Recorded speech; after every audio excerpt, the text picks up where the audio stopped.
आप लोगों का हमारे यूट्यूब चैनल में सॉल्यूशन बाय अभिषेक में स्वागत है। तो आज के इस वीडियो में हम कक्षा 8 के दक्षता अभ्यास 1B के सवालों को हल करेंगे।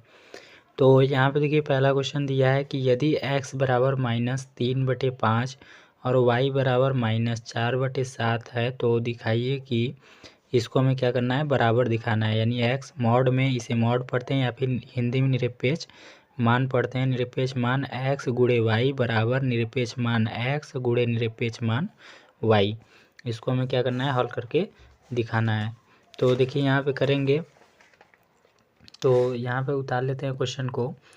दिया है x गुणे y मॉड में फिर बराबर मॉड में x गुणे मॉड में y। तो x का मान यहाँ पे क्या दिया है, -3/5 दिया है। तो यहाँ पे x की जगह हम क्या रख देंगे, x की जगह रख देंगे हम -3/5 रख देंगे। तो यहाँ पे इसको क्या कर देंगे, यहाँ पे मॉड लगा देंगे और गुणे y का मान कितना है, y का मान है -4/7। तो y का मान रख देंगे -4/7। अब इन दोनों को देखिए कोष्ठक में कर सकते हैं।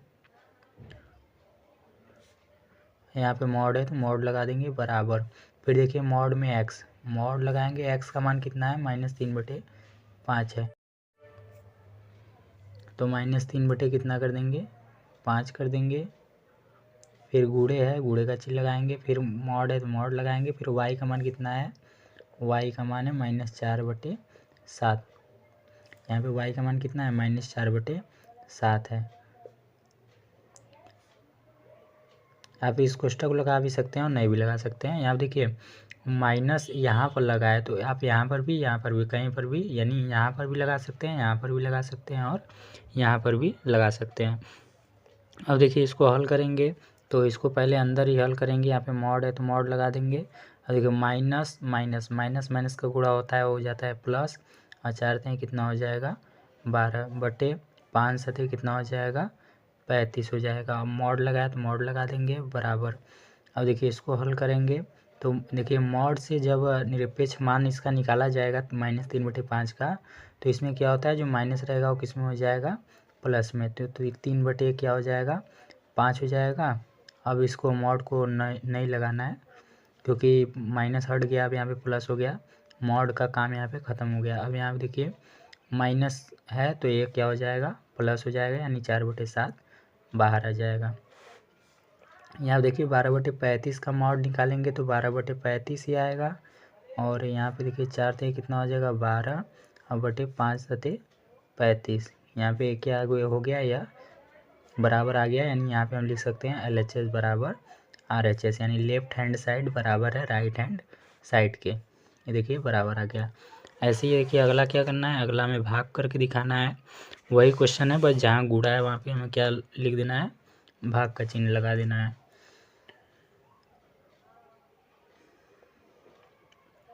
तो यहाँ पे लिखेंगे, पहले दिया क्या था, यहाँ पे लिख लेते हैं x डिवाइड भाग का चिन्ह है x भागे y बराबर। फिर इसको अलग अलग कर देंगे, x फिर भाग का चिन्ह फिर निरपेक्ष मान y। अब देखिए x क्या है, x था हमारा -3/5। फिर भाग का चिन्ह है तो भाग का चिन्ह, फिर क्या है -4/7 था। अब निरपेक्ष मान लगा देंगे बराबर। फिर इसको अलग अलग कर देंगे, -3/5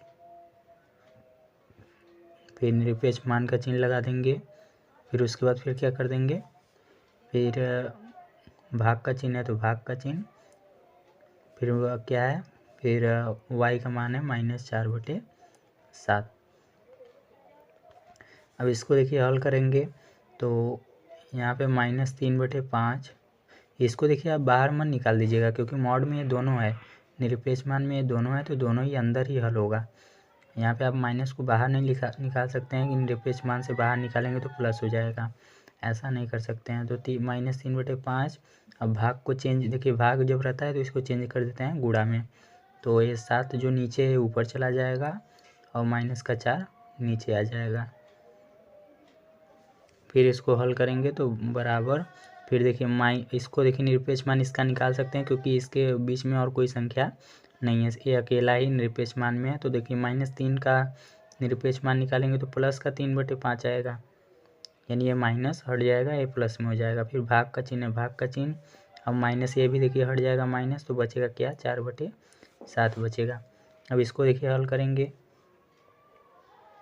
तो -7×21 बटे देखिए माइनस, फिर 4×5=20, यहाँ पे माइनस यहाँ पे प्लस, तो माइनस प्लस माइनस, और माइनस यहाँ पे प्लस रहता है तो माइनस प्लस माइनस। एक निरपेक्ष मान का चिन्ह है तो लगा देंगे।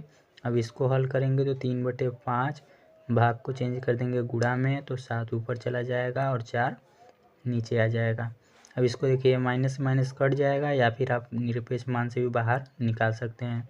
इससे भी बाहर निकालेंगे तो ये प्लस हो जाएगा, तो आप चाहे वैसे कीजिए चाहे यहाँ पर ही काट दीजिए। तो कितना आ गया, 21/20 बराबर, अब देखिए इसको भी गुणा करेंगे तो 7×21 और बटे 5×4=20, ये देखिए क्या आ गया, बराबर आ गया। तो हम लिख सकते हैं LHS बराबर RHS। ये दोनों क्या हो गया, प्रूफ हो गया, यानी यही हमें दिखाना था, तो यहाँ पे हम दिखा दिए। अगला क्या है, देखिए उन सभी परिमेय संख्याओं को ज्ञात कीजिए जिनका निरपेक्ष मान 5/6 है। तो हम इसको देखिए करेंगे, उन सभी परिमेय संख्याओं को ज्ञात कीजिए इनका निरपेक्ष मान 5/6 है।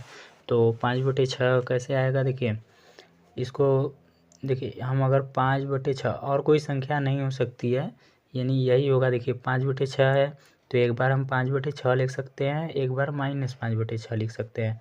हमें लाना क्या है, दोनों कंडीशन में 5/6 निरपेक्ष मान आना चाहिए। तो इसको देखिए, इसका अगर निरपेक्ष मान निकालेंगे और इसका अगर निरपेक्ष मान निकालेंगे तो हमारा इसका देखिए निरपेक्ष मान 5/6 ही आएगा, और इसका निरपेक्ष मान निकालेंगे तो माइनस हट जाएगा, 5/6 ही आएगा। तो दोनों का देखिए 5/6 आ रहा है, हमें लाना भी क्या है, 5/6 ही। यहाँ पर क्या दिखाना है, यहाँ पर दिखाना है कि जिनका निरपेक्ष मान कितना हो, 5/6। तो ऐसी दो ही संख्याएँ हो सकती हैं जिनका कि निरपेक्ष मान 5/6 आएगा। तो हम यहाँ पे लिख सकते हैं कि 5/6 -5/6 का निरपेक्ष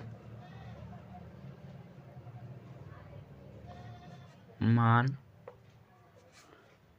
5/6 है, या फिर होगा यहाँ पे 5/6 -5/6 का निरपेक्ष मान 5/6 है। तो यही ऐसी दो संख्या होंगी, यानी 5/6 और -5/6।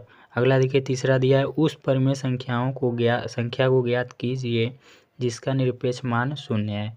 तो देखिए उस परिमेय संख्या को ज्ञात कीजिए जिनका निरपेक्ष मान 0 है, तो वह 0 ही हो सकता है। वह कौन होगा, 0 होगा, क्योंकि 0 न तो प्लस में होता है ना ही माइनस में। तो 0 ही ऐसी संख्याएं हैं जो कि क्या हो सकती है, 0 ही ऐसा संख्या है जिसका निरपेक्ष मान 0 ही होगा। और कोई संख्या लेंगे, जैसे 1 लेते हैं, -1 लेते हैं, तो इन दोनों का निरपेक्ष मान 1 ही आएगा, इसका भी 1 आएगा। इसका निरपेक्ष मान निकालेंगे तो माइनस हट जाएगा, प्लस में 1 ही आएगा। तो 0 ही ऐसी संख्या है इसका निरपेक्ष मान 0 ही आएगा, तो इसका आंसर 0 हो जाएगा। तो अब अगला देखिए, अगला दिया है, निम्नांकित में कौन कौन सी ऐसी परिमेय संख्याएं हैं जिन्हें शांत दशमलव संख्या में व्यक्त किया जा सकता है। तो इस वाले क्वेश्चन को हम अगले पार्ट में हल करेंगे। इस पार्ट में हम 3 क्वेश्चन को हल किए हैं, इसको अगले पार्ट में हल करेंगे। तो चलिए आज के लिए बस इतना ही, हम मिलते हैं अपने नेक्स्ट वीडियो में।